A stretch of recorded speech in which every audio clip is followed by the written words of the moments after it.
Fire LLBचे admission पण लवकर सुरू होतील आणि कॅप राउंडसुद्धा लवकरच एक्सपेक्टेड आहेत. तर विद्यार्थी मित्रांनो, या कॅप राउंडला अप्लाय करताना काही डॉक्युमेंट्स आपल्याला नेसेसरी असतात. त्या डॉक्युमेंट जर आपल्याकडे नसतील, तर आपल्याला ॲडमिशनमध्ये अडचणी येऊ शकतात. तर कुठल्या डॉक्युमेंट्स फायर CETच्या कॅप राउंडसाठी इम्पॉर्टंट आहेत, ते आपण आज डिस्कस करणार आहोत. हॅलो विद्यार्थी मित्रांनो, मी तुमचा एज्युकेटर अरविंद आणि तुमचं स्वागत आहे ग्लोबल ऑनलाईनमध्ये. तर विद्यार्थी मित्रांनो, बाकीचे डॉक्युमेंट सांगण्या अगोदर मी तुम्हाला व्हॅलिडिटी सर्टिफिकेट आणि गॅप सर्टिफिकेट विषयी सांगेल. जर तुमच्या एज्युकेशनमध्ये गॅप असेल, गॅपचं जे सर्टिफिकेट आहे ते तुम्ही काढून ठेवणं महत्त्वाचं आहे. कारण तुम्हाला ॲडमिशन नंतर जी स्कॉलरशिप हवी असते, ती स्कॉलरशिप मिळण्यासाठी गॅप सर्टिफिकेट असेल, व्हॅलिडिटी सर्टिफिकेट असेल, अशा सर्टिफिकेट्सची रिक्वायरमेंट असते. तर विद्यार्थी मित्रांनो, व्हॅलिडिटी सर्टिफिकेट तुम्ही जर आत्तापर्यंत काढलं नसेल, तर लवकरात लवकर व्हॅलिडिटी सर्टिफिकेट काढण्यासाठी अप्लाय करा. कॅप राउंडच्या वेळेस अप्लाय केलेली रिसिप्ट जरी तुमच्याकडे असेल, तरीही ती रिसिप्ट अपलोड करून तुम्ही कॅप राउंड क्वालिफाय करू शकता. आणि गॅप सर्टिफिकेट जे आहेत, ते तुम्हाला कॉलेजमध्ये ज्यावेळेस तुम्ही प्रत्यक्ष जाऊन ॲडमिशन घ्याल, त्यावेळेस ते गॅप सर्टिफिकेट तुम्हाला सबमिट करावं लागेल. तर हे 2 जे डॉक्युमेंट आहेत, ते तुम्ही काढण्याच्या तयारीला लागा. गॅप सर्टिफिकेटची प्रोसिजर सोपी आहे. ते फक्त ॲफिडेव्हिट पद्धतीमध्ये येतं. व्हॅलिडिटी सर्टिफिकेटची प्रोसिजर आहे ती थोडी मोठी आहे. पण स्टिल तुम्ही आत्ता जर व्हॅलिडिटी सर्टिफिकेट काढण्याच्या तयारीला लागलात, तर लवकरात लवकर तुमचं व्हॅलिडिटीचं सर्टिफिकेटसुद्धा मिळून जाईल आणि आणि तुमच्या ॲडमिशनमध्ये तुम्हाला कुठल्याही प्रकारची अडचण येणार नाही. तर विद्यार्थी मित्रांनो, तुम्हाला ॲडमिशन्समध्ये मदत करण्यासाठी ग्लोबल ऑनलाईनमध्ये आम्ही LLB ॲडमिशनची काउन्सिलिंग सुरू केलेली आहे. याच्यामध्ये तुम्हाला one on one counsellor access मिळतो. आमचे जे ग्लोबल ऑनलाईनचे ॲडमिशन काउन्सिलर्स आहेत, ते तुमच्यासोबत डिस्कस करतात. तुमचे जे पर्सेंटाईल आहे, तुमचा जो रँक आहे, त्याच्यानुसार कुठलं कॉलेज तुम्हाला बेटर आहे. त्यानंतर कॅप राउंडच्या प्रोसेसमध्ये प्रत्येक स्टेपवरती आमचे काउन्सिलर तुम्हाला गाईड करत असतात. तुमच्या मार्क्सनुसार तुम्ही कुठलं कॉलेज सिलेक्ट करायला हवं आणि कुठले प्रेफरन्सेस द्यायला हवेत, जेणेकरून तुम्हाला कमी मार्क्स जरी असतील, तरी पण चांगल्यातलं चांगलं कॉलेज मिळेल. इव्हन गव्हर्नमेंट कॉलेजसुद्धा मिळेल. त्याच्यासाठी तुम्हाला हे कॉलेज सिलेक्शन करून दिलं जातं. त्यानंतर तुमचे कॅप राउंडचे जे फॉर्म असतात, ते फिलअप करण्यासाठी पण तुम्हाला मदत केली जाते. डॉक्युमेंट व्हेरिफिकेशनच्या स्टेपमध्ये सुद्धा तुम्हाला गाईडन्स दिला जातो. कट ऑफचं ॲनालिसिस करून कुठलं कॉलेज तुमच्यासाठी बेस्ट आहे आणि राऊंड वाईज तुम्ही कुठल्या कॉलेजला आता ॲडमिशन फिक्स करायला पाहिजे, याच्यावरती पण डिसिजन देण्याचं काम काउन्सिलर करतात. आणि ज्यावेळेस तुम्ही कॉलेजला ॲडमिशन घेता, त्यावेळेस तुम्हाला जर ॲडमिशनमध्ये काही अडचणी येत असतील, त्यामध्ये सुद्धा तुम्हाला मदत करण्याचं काम काउन्सिलर करतात. तर मित्रांनो, ही काउन्सिलिंग पेड असणार आहे आणि ती काउन्सिलिंग जॉईन करण्यासाठी तुम्ही दिलेल्या कॉन्टॅक्ट नंबरवरती व्हॉट्सअप करू शकता आणि इन्क्वायरी करू शकता. तर विद्यार्थी मित्रांनो, आपण पाहूयात आता आपल्याला कुठले डॉक्युमेंट्स नेसेसरी असणार आहे. याच्यामध्ये सुरुवातीला आपण जनरल सगळ्या कॅन्डिडेटसाठी कुठले डॉक्युमेंट पाहिजेत ते पाहणार आहोत आणि त्याच्यानंतर कॅटेगरी स्पेसिफिक डॉक्युमेंट कुठले रिक्वायर्ड आहेत ते पण पाहणार आहोत. तर सगळ्यात पहिलं म्हणजे तुमची फोटोग्राफची स्कॅन कॉपी इथे तुम्हाला लागणार आहे. फाईल साईज इथे 20 KB ते 50 KB पर्यंत लागते. त्याच्यानंतर फॉर्मॅट जो आहे फोटोचा तो JPEG किंवा JPG फॉर्मॅटमध्ये हा फोटो लागतो. त्यानंतर विद्यार्थी मित्रांनो, तुमच्या सिग्नेचरची इमेज इथे लागते. सिग्नेचर ही व्हाईट पेपरवरती ब्लॅक किंवा ब्ल्यू पेनने करावी लागते आणि त्याची फाईल साईज 10 ते 20 KB पर्यंत आणि फॉर्मॅट JPG किंवा JPEG लागतो. म्हणजे हे जे 2 गोष्टी आहेत तुम्हाला तिथे अपलोड करायचे आहेत. तर इथे ऍक्च्युअली तुम्हाला सगळेच डॉक्युमेंट जे आहेत ते अपलोडच करावे लागतात. कुठेही हार्ड कॉपी तुम्हाला नेऊन द्यायची नाही.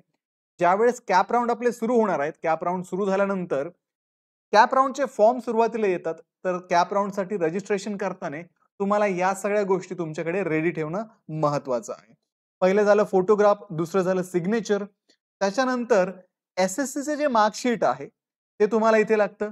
जर तुम्ही CBSE, ICSE, IGCSE, IB अशा बोर्डामधून जर उत्तीर्ण असाल, तर तुम्हाला तिथे मार्कशीटची एक PDF बनावी लागते.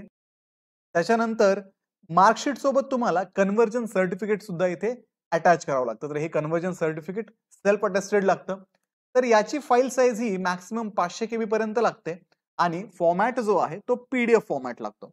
त्याच्यानंतर HSCचं जे मार्कशीट आहे तेही इथे तुम्हाला लागेल. जर तुमची 12वी ह्या CBSE ICSE सारख्या बोर्डमधून झाल्या असतील तर तुम्हाला तिथे कन्व्हर्जन सर्टिफिकेट द्यावं लागतं. त्याच्यानंतर ते सेल्फ अटेस्टेड असावं आणि मार्कशीट सोबत ते कन्व्हर्जन सर्टिफिकेट जे आहे ते स्कॅन करून तुम्हाला एक PDF बनवावी लागते. ती 500 KB पर्यंत असावी. त्यानंतर पुढचं महत्त्वाचं डॉक्युमेंट म्हणजे ऑनलाईन CET ऍप्लिकेशन फॉर्म. तुम्ही जी CET दिली आहे 2025 मध्ये त्याच्यासाठी जो ऍप्लिकेशन फॉर्म तुम्ही भरला होता त्याची प्रिंटआउट तुमच्याकडे असेल तर तो ऍप्लिकेशन फॉर्म PDF स्वरूपात इथे सबमिट करावा लागतो. त्याच्यानंतर पुढे तुमचा जो CETचा जो स्कोर कार्ड येईल, आता रिझल्ट लागल्यानंतर तुमच्या लॉग इन मध्ये तुम्हाला ते स्कोर कार्ड डाउनलोड करता येईल.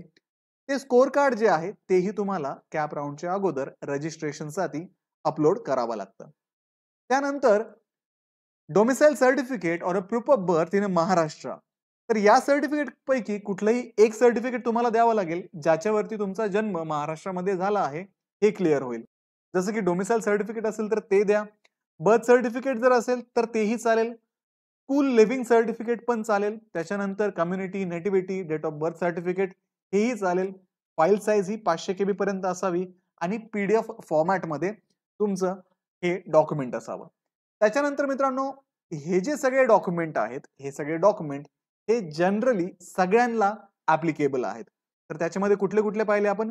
पहिलं तर फोटोग्राफ, सिग्नेचर, SSCचं सर्टिफिकेट, HSCचं certificate, online CET application form आणि CETचं जे स्कोर कार्ड आहे सोबतच तुमचं डोमिसाइल सर्टिफिकेट किंवा प्रूफ ऑफ बर्थचं सर्टिफिकेट तुम्हाला सगळ्याच्या सगळ्या कॅन्डिडेट्सला लागणार आहे.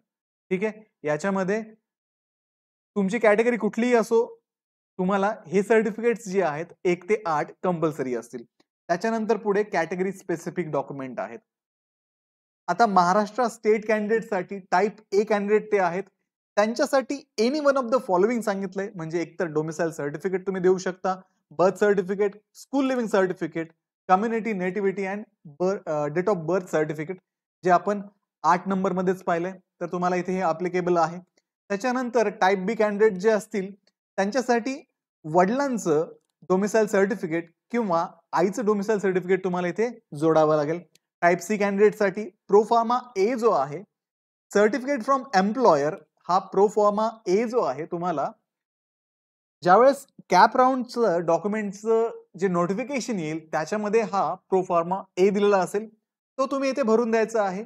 त्याच्यानंतर तुम्हाला इथे अटेस्टेड कॉपीज जोडायच्या ट्रान्सफर ऑर्डर आणि जॉईनिंग रिपोर्टच्या. त्याच्यानंतर पुढे टाईप D कॅन्डिडेट जे आहेत त्यांना प्रोफॉर्मा B1 जो आहे तो फिलअप करून द्यायचा आहे. अगेन तिथे ट्रान्सफर ऑर्डर जॉईनिंग रिपोर्ट तुम्हाला सबमिट करायचं आहे. त्याच्यानंतर प्रोफॉर्मा B1 किंवा B2 इथे सबमिट करावं लागतं. आता प्रोफॉर्मा B2 मध्ये हे जे डॉक्युमेंट आहे प्रोफॉर्मा B2 तुम्हाला तेही नोटिफिकेशन मिळून जाईल आणि त्याच्यानुसार तुम्हाला ते सबमिट करावं लागेल. त्याच्यासोबत पेन्शन ऑर्डर असेल, राशन कार्ड असेल, इलेक्ट्रिसिटी बिल किंवा आधार कार्ड इत्यादी गोष्टी तुम्हाला त्याच्यासोबत जोडाव्या लागतात. त्यानंतर विद्यार्थी मित्रांनो जे कॅन्डिडेट महाराष्ट्र कर्नाटका डिस्प्युटेड बॉर्डरवरती रिसाइड करतात अशा कॅन्डिडेटसाठी प्रोफॉर्मा G1 आहे आणि प्रोफॉर्मा G2 आहे. पुढे मग for backward classes candidate SC ST कॅन्डिडेटसाठी कास्ट सर्टिफिकेट कंपल्सरी आहे. कास्ट किंवा ट्राईब व्हॅलिडिटी सर्टिफिकेट इथे द्यावं लागतं. जर तुमचं कास्ट किंवा ट्राईब व्हॅलिडिटी सर्टिफिकेट अवेलेबल नसेल तर अशा ठिकाणी तुम्ही ऍप्लिकेशन केल्याची जी रिसिप्ट आहे व्हॅलिडिटी सर्टिफिकेटची ती तुम्हाला इथे सबमिट करावी लागते आणि तुमचं जे व्हॅलिडिटी सर्टिफिकेट आहे ते सेकंड राऊंडच्या अगोदर तुम्हाला तुमच्या कॉलेजला सबमिट करावं लागेल तरच तुमचं ऍडमिशन कन्फर्म होऊ शकेल. त्याच्यानंतर VJDT NT ABCD OBC SBC SEBC candidate जे आहेत त्यांना कास्ट सर्टिफिकेट कास्ट किंवा ट्राईब व्हॅलिडिटी सर्टिफिकेट जर त्यावेळेस अवेलेबल नसेल तर त्याची रिसिप्ट तुम्हाला सबमिट करावी लागेल. नॉन क्रिमिनल सर्टिफिकेट इथे लागणार आहे ज्याची व्हॅलिडिटी ही 31 मार्च 2026 असावी. त्याच्यानंतर EWS कॅन्डिडेटसाठी इलिजिबिलिटी सर्टिफिकेट द्यावं लागतं EWSचं. त्यानंतर एक्स सर्व्हिसमन जे असतील प्रोफॉर्मा C आहे त्यांच्यासाठी. ऍक्टिव्ह डोमिसाइल्स डिफेन्स कॅन्डिडेट त्यांच्यासाठी प्रोफॉर्मा C आहे. Active non domicile defence candidate त्यांच्यासाठी प्रोफॉर्मा C D किंवा E इथे सबमिट करावं लागतो. हे प्रोफॉर्मा सगळे तुम्हाला नोटिफिकेशन मध्येच भेटतील. त्याच्यानंतर पर्सन विथ डिसॅबिलिटी जे असतील त्यांच्यासाठी मेडिकल सर्टिफिकेट देणं कंपल्सरी आहे सिव्हिल सर्जन कडनं किंवा अप्रूव्ड मेडिकल बोर्ड कडनं ते मेडिकल सर्टिफिकेट आलेलं असावं. त्याच्यानंतर त्याच्यासोबत तुम्हाला डोमिसाईल बर्थ सर्टिफिकेट किंवा स्कूल लिव्हिंग सर्टिफिकेट द्यावं लागतं तुम्ही महाराष्ट्रामधले आहात हे प्रूव्ह करण्यासाठी. त्याच्यानंतर Jammu and Kashmir migrant candidate असतील तर त्यांच्यासाठी प्रोफार्मा आहेत JKL. त्यांच्यापैकी जे तुम्हाला ऍप्लिकेबल असेल ते इथे द्यावं लागेल. त्यानंतर मायनॉरिटी कॅन्डिडेटसाठी डोमिसाईल सर्टिफिकेट फ्रॉम महाराष्ट्र ते आपण सुरुवातीलाच 8 नंबर मध्ये देत आहोत. सोबत तुम्हाला प्रोफार्मा O द्यावा लागतो. त्याच्यामध्ये डिक्लेरेशन असतं तुमच्या रिलिजियस किंवा लिंग्विस्टिक मायनॉरिटीचं. त्याला ऑप्शन म्हणजे तुम्ही स्कूल लिव्हिंग सर्टिफिकेट सुद्धा सबमिट करू शकता. आता ऑर्फन कॅन्डिडेटसाठी रिजनल डेप्युटी कमिशनर कडनं तुम्हाला सर्टिफिकेट सबमिट करावं लागेल वुमन अँड चाइल्ड डेव्हलपमेंट डिपार्टमेंटचं. त्यासाठी ऑर्फन सर्टिफिकेट इथे सबमिट करणं कंपल्सरी असेल. त्यानंतर आता हे जे डॉक्युमेंट आहेत आता मोस्ट ऑफ द स्टुडंट जे असणार आहेत ते टाईप A कॅटेगरीमध्ये येणार आहे. त्याच्यामुळे तुम्हाला हे प्रोफार्मा जे आहे ते ऍडिशनल सबमिट करण्याची गरज नाहीये. तुम्हाला डोमिसाईल सर्टिफिकेट सबमिट करावं लागेल. त्यानंतर तुमचे जे सगळे डॉक्युमेंट आहेत ते स्कॅन्ड असावेत, वाचण्यायोग्य असावे आणि PDF फॉर्मॅटमध्ये असावे. तुमचा फोटो आणि सिग्नेचर ही फक्त JPG किंवा JPG फाईल फॉर्मॅटमध्ये लागते. फाईल साईज तुम्हाला फोटोची 20 ते 50 KB पर्यंत, सिग्नेचरची 10 ते 20 KB पर्यंत. इतर डॉक्युमेंट तुम्ही जे अपलोड करणार आहात ते जवळजवळ 500 KB पर्यंत तुम्ही इथे अपलोड करू शकता. त्याच्यानंतर जिथे जिथे तुम्हाला सेल्फ अटेस्टेशन साठी विचारलं जाईल तिथे ते तुम्हाला सेल्फ अटेस्टेड ते डॉक्युमेंट करावे लागतील. त्याच्यानंतर इन्शुअर करा की तुमचे जे डॉक्युमेंट आहेत ते रीडेबल आहेत. तुम्ही जे स्कॅन केले आहेत किंवा त्याचे फोटो काढले आहेत आणि त्याचे PDF बनवले आहेत तर ते जे डॉक्युमेंट आहे ते वाचण्यायोग्य असावं. त्याच्यामध्ये जो डेटा दिलाय तो वाचता आला पाहिजे. तरच तुमचे जे डॉक्युमेंट आहे ते CET सेल व्हॅलिड धरते. अदरवाईज तुमचे ते डॉक्युमेंट तिथे इनव्हॅलिड ठरतात. म्हणजे ही तुमची जबाबदारी आहे. तुमचे डॉक्युमेंट क्लिअर असावे, वाचण्यायोग्य असावे. तर विद्यार्थी मित्रांनो हे होते फायर LLBच्या ऍडमिशनसाठी लागणारे इम्पॉर्टंट डॉक्युमेंट्स. जसं मी तुम्हाला सांगितलं गॅप सर्टिफिकेट, व्हॅलिडिटी सर्टिफिकेट सुद्धा तुम्हाला लागणार आहे. त्याच्यासोबत इतर डॉक्युमेंट तुमच्याकडे नसतील तर ते काढण्याच्या तयारीला लागा. त्यानंतर आमची जी ऍडमिशन काउन्सिलिंग सुरू झालेली आहे ती काउन्सिलिंग जॉईन करून तुमच्या मार्क्सनुसार, तुमच्या पर्सेंटाईलनुसार बेस्ट कॉलेज सिलेक्ट करण्यासाठी या काउन्सिलिंगमध्ये तुम्हाला मदत केली जाईल. कॅप राऊंडच्या प्रत्येक स्टेपवरती तुम्हाला गाईड केलं जाईल आणि तुमचं ऍडमिशन जे आहे ते चांगल्या कॉलेजमध्ये करून दिलं जाईल. तर ही काउन्सिलिंग जॉईन करण्यासाठी दिलेल्या नंबरवरती कॉन्टॅक्ट करा. व्हिडिओला लाईक करा, तुमच्या मित्रांना हा व्हिडिओ शेअर करा, ग्लोबल ऑनलाईनला सबस्क्राईब करा. तर भेटूया पुढच्या व्हिडिओमध्ये. तोपर्यंत डॉक्युमेंट्सची तयारी सुरू करा. थँक्यू.